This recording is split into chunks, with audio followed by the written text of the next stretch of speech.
ওরে বাবারে, ওরে বাবারে, এ কি বুড়ি আমাকে কামড়ে দিল গো, বুড়ি আমাকে খেয়ে ফেললো। ওগো, বুড়ি কোনো সাধারণ মানুষ নয় গো। আমরা কি বিপদে পড়লাম গো। বুড়ি নিশ্চয়ই আমার থেকেও কোনো বড় ডাইনি। ও আমাদের খেয়ে ফেলবে গো। কি করি? এদিকে রাত বেড়েছে, বুড়ির পিঠে বানানোরও ধুম পড়েছে। হঠাৎ বুড়ি দেখল হাঁড়িতে গুড় শেষ, তার মুখ ভার হয়ে গেল। সে রেগে গিয়ে আবারও ছড়া কাটলো। হায় হায়, গুড় ফুরলো, হাড়ি হলো খালি, পিঠে আমার খারাপ হলো, কারে দেব গালি?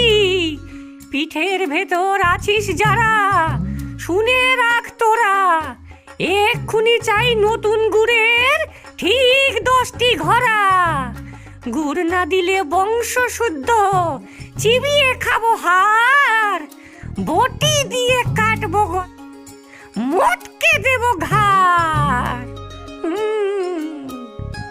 বুড়ির রাগের মাথায় যেটা তার মাথায় আসে তাই নিয়েই ছড়া কাটে, কিন্তু পিঠের ভেতরে থাকা ডাইনিরা বুঝলো অন্য কথা। মাগো, বুড়ি বলছে গুড় না পেলে আমাদের চিবিয়ে খাবে।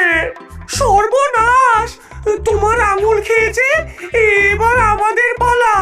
ওগো ওগো, আর বসে থেকো না গো, বুড়ির গুড় চাই। আমি আর মার খেতে পারবো না, চলো শিগগির গ্রামের থেকে যেখানে পারি আমরা গুড় নিয়ে আসি। মাঝরাতে গ্রামের মানুষ দেখল এক অলৌকিক দৃশ্য।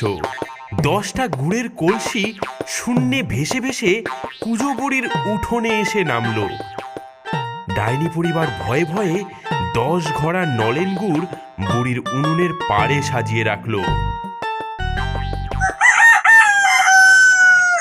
এদিকে সকালে ঘুম থেকে উঠে 10 ঘড়া গুড় দেখে বুড়ি তো অবাক, ভাবলো, এ কি এতগুলো গুড়ের হাড়ি?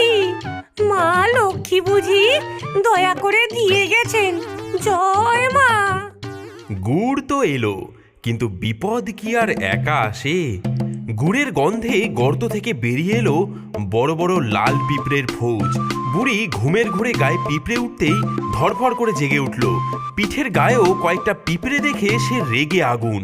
মিষ্টি লোভে পিঁপড়ে জোটে, কামড়ে করে ঘা, ভেতরটা যে ফোপড়া হবে, ওরে পোড়া মুখো যা। পিঁপড়ে যদি বাসা বাঁধে